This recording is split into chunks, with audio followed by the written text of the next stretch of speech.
स्वागत है आपका फिर से नए वीडियो में। और आज हम लोग बात करने वाले हैं सेंटेंस के बारे में या वाक्य। So generally we use words in groups that is called sentence. Meaningful words, a group of words which make complete sense. What? A group of words which makes complete sense is called sentence. ऐसे word जो एक साथ आने के बाद sense बनाते हैं sentence कहलाते हैं। जैसे मोहन खाना खा रहा है। मोहन खाना खा रहा है तो Mohan is eating the food. Mohan is eating the food. ठीक, तो अब हिंदी में वाक्य रचना इसी तरह से होती है और उसी तरह से देखो, हिंदी में जो वाक्य रचना होती है वो होती है कर्ता प्लस कर्म प्लस क्रिया। क्या मतलब हुआ इसका? मतलब मोहन करता है, कर्म है खाना और क्रिया है खा रहा है। ये तो हो गई हिंदी की बात। मगर अंग्रेजी में क्या होता है? इन इंग्लिश, तो इंग्लिश में होता है पहले कर्ता, फिर आती है क्रिया और उसके बाद आता है कर्म। Subject verb plus object. मतलब Mohan is eating the food. Mohan is eating the food. अब सब्जेक्ट किसे कहते हैं? सबसे पहले तो ये समझ लें सब्जेक्ट किसे कहते हैं। तो हिंदी में कौन या किसने बताने वाले को, हिंदी में कौन या किसने, मोहन कौन या किसने बताने वाले शब्द कर्ता कहलाते हैं। क्या कहलाते हैं? कर्ता कहलाते हैं। जिसने वो काम किया है या जिसने उस किया हुआ काम कर्ता कहलाते हैं। फिर बात आती है वर्ब की कि वर्ब किसे बोलते हैं। तो कार्य को वर्ब कहा जाता है। ठीक है, या कार्य के होने को भी वर्ब कहा जाता है। इसको बोलते हैं क्रिया। किसी भी चीज़ को करने को क्रिया कहा जाता है। अंत में बात आती है ऑब्जेक्ट की। ऑब्जेक्ट या कर्म के ऑब्जेक्ट किसे कहा जाता है? तो ऑब्जेक्ट कहा जाता है कि क्या किया है और किसने किया है। ठीक है, इसको ऑब्जेक्ट कहते हैं। यह किसके साथ किया गया है इसको ऑब्जेक्ट कहा जाता है। ठीक है, तो ऐसे शब्द जिनको मिलाकर कोई सार्थक अर्थ निकाला जाए, जिसका सेंस हो, उसको सेंटेंस बोलते हैं। ठीक है, अब हम बात करेंगे पार्ट ऑफ सेंटेंस की। अब हम लोग बात करने वाले हैं पार्ट ऑफ सेंटेंस। ये क्या होता है? तो सेंटेंस के कई पार्ट होते हैं, जैसा पहला होता है subject. A person and thing about which something is said is known as subject, यानी वाक्य का वह भाग जिसमें किसी व्यक्ति या वस्तु की जानकारी हो, क्या कहलाता है? कर्ता कहलाता है। किसकी जानकारी होती है? व्यक्ति की या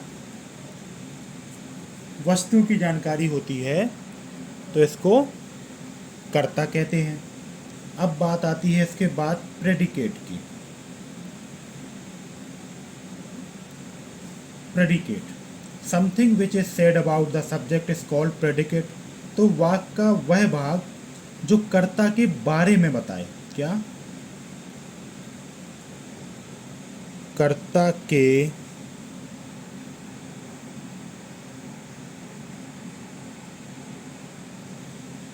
वह भाग जो कर्ता के बारे में बताए, क्या करे? कर्ता के बारे में बताए, उसको विधेय कहते हैं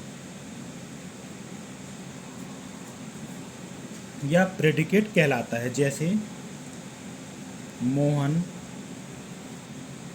इज ईटिंग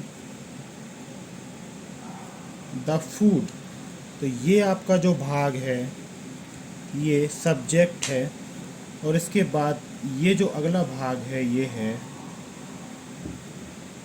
प्रेडिकेट। क्या है?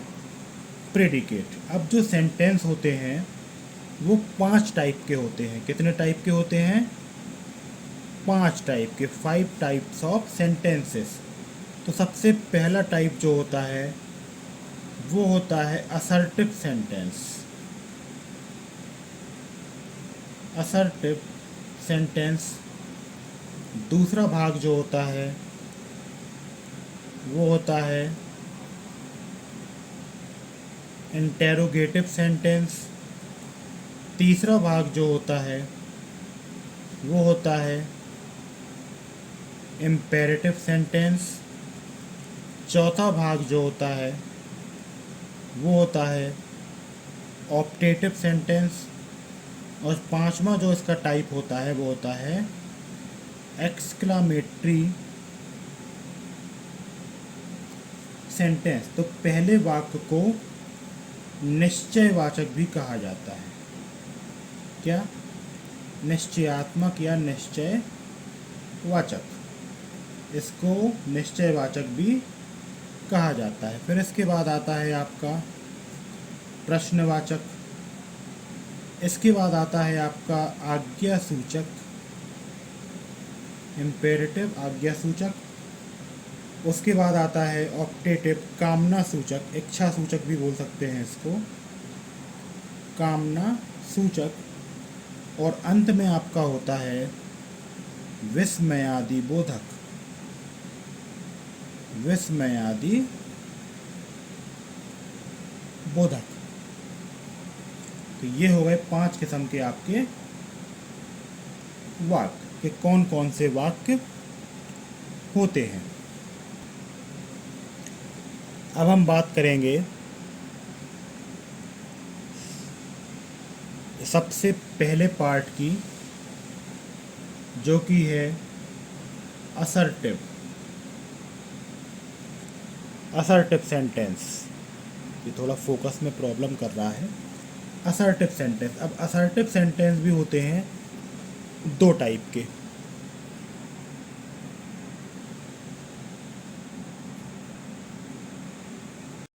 तो असर्टिव सेंटेंस होते हैं 2 टाइप के। कौन कौन से? तो पहला टाइप इसका होता है अफर्मेटिव। क्या? Affirmative sentence. और दूसरा टाइप होता है नेगेटिव सेंटेंस।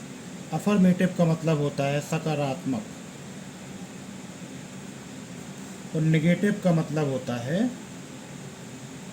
नकारात्मक।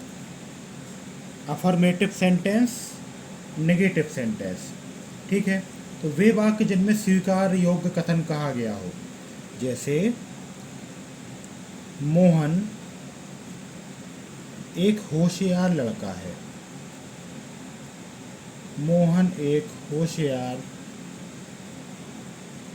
लड़का है। इसको हम लिख सकते हैं मोहन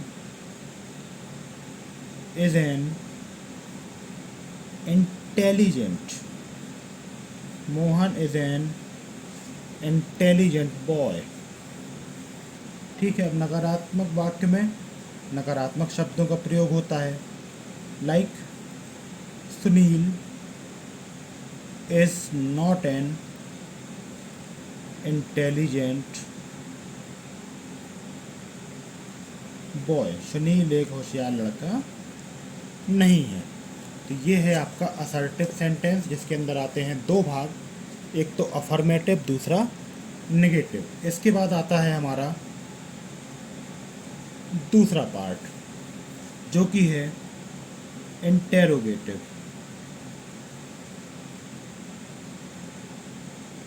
इंटेरोगेटिव, इसी को प्रश्नवाचक भी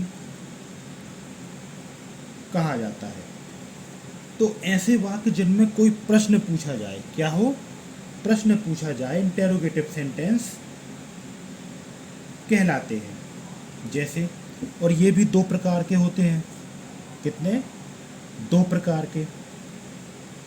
जैसे कोई सेंटेंस हेल्पिंग वर्ब से स्टार्ट हो, अगर कोई सेंटेंस हेल्पिंग वर्ब से स्टार्ट हो तो वो भी इंटेरोगेटिव सेंटेंस कहलाता है। जैसे क्या सुनील एक ईमानदार लड़का है। क्या सुनील एक ईमानदार लड़का है? तो इसको कैसे लिखते हैं? Is Sunil an honest boy. ये भी एक प्रश्नवाचक सेंटेंस है। इसके बाद क्वेश्चन वर्ड के साथ सीधा स्टार्ट हो, क्या हो? Question word. जैसे तुम्हारा नाम क्या है? तुम्हारा नाम क्या है? तो इसको व्हाट इज योर नेम। तो इस तरीके से दो प्रकार के ये वाक्य होते हैं। इंटेरोगेटिव सेंटेंस, सीधा प्रश्न पूछा जा रहा हो अगर कहीं, तो वो इंटेरोगेटिव सेंटेंस होता है। अब बात करते हैं तीसरे किस्म के वाक्य की, जो कि है इम्पेरेटिव या आज्ञा वाला, जिसमें आपको ये समझ में आए कि कोई आज्ञा दी जा रही है, वो इम्पेरेटिव होता है। जैसे आज्ञा हो, सुझाव हो या प्रार्थना हो। ठीक है, जैसे यहाँ आइए, आज्ञा है come here, come here, order आ रहा है यहाँ पे, आज्ञा। कृपया दरवाज़ा बंद कर दीजिए, please shut the door, request की जा रही है, पर कहीं तो आज्ञा दे रहे ना। या फिर धूम्रपान मत कीजिए, डोंट स्मोक, प्रोहिबिशन, किसी चीज़ पे रोक लगा दी। तो ये सभी इस तरीके के जो वाक्य होते हैं वो आज्ञा सूचक या इम्पेरेटिव कहलाते हैं। अब चौथा जो नंबर है वो आता है ऑप्टेटिव सेंटेंस, यानी इच्छा सूचक या कामना सूचक वाक्य, इच्छा सूचक या कामना सूचक। जैसे ऐसे वाक्य जिनमें इच्छा हो, प्रार्थना हो, शुभकामना हो। जैसे आपकी यात्रा सुखद हो, wish you a happy journey, wish you a happy journey. या भगवान आपको लंबी आयु दे, मे यू लिव लॉन्ग, भगवान आपको लंबी आयु दे, भगवान आपकी मदद करे, may god help you, may god help you. ठीक है। में से प्रारंभ होने वाले शब्दों के अंत में हमेशा ये लगाया जाता है। ठीक है। अब हम बात करते हैं पांचवें और अंतिम टाइप के सेंटेंस की, जिसको बोलते हैं एक्सक्लामेटरी सेंटेंस।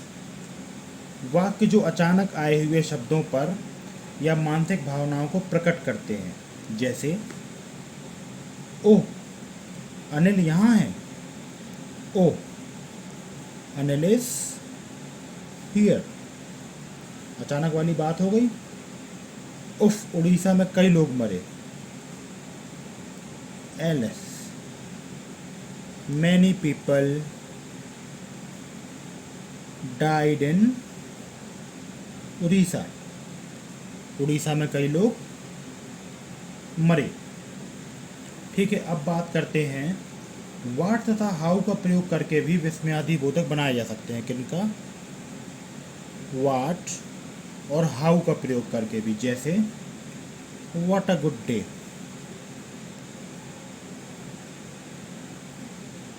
या what a good boy Jhankar is. Jhankar कितना अच्छा लड़का है। या ये कितने धीरे चल रहा है। How slowly they were walking. How slowly they were walking, कि ये कितने धीरे चल रहे हैं। तो ये थे आपके सेंटेंस या वाक्य। कितने टाइप के होते हैं? 5 टाइप के। ठीक है। कौन कौन से हैं 5 टाइप उनके? Assertive sentence, interrogative sentence, imperative sentence और ऑप्टेटिव सेंटेंस। इसके अलावा एक्सक्लामेटरी। ठीक है। तो ये सेंटेंस क्या होते हैं, उनकी पहचान क्या है, ये सभी हमने इस वीडियो में पढ़ा है। अगर कोई भी क्वेश्चन हो आपका या कोई चीज़ समझ में नहीं आई हो तो प्लीज़ कमेंट बॉक्स में पूछें। और वीडियो पसंद आया हो तो चैनल लाइक ज़रूर करें और चैनल को सब्सक्राइब ज़रूर करें, क्योंकि आपको इसी तरीके के वीडियो यहाँ पर मिलते रहेंगे समय समय से। और अभी इंग्लिश चल रही है हमारे चैनल में, तो आपको ज़्यादातर वीडियो इंग्लिश के ही मिलेंगे, जिसमें हम लोग इंग्लिश ग्रामर के वीडियोस बना रहे हैं। और वो भी इंग्लिश ग्रामर आपकी कॉम्पिटिटिव एग्ज़ाम के लिए, जो आपके कॉम्पिटिटिव एग्ज़ाम में भी काम आएगी और आपके एकेडमिक परफॉर्मेंस में भी काम आएगी। तो ये वीडियो यहीं तक। अगर कोई सुझाव है या कोई प्रश्न है तो कमेंट बॉक्स में आप पूछ सकते हैं। धन्यवाद।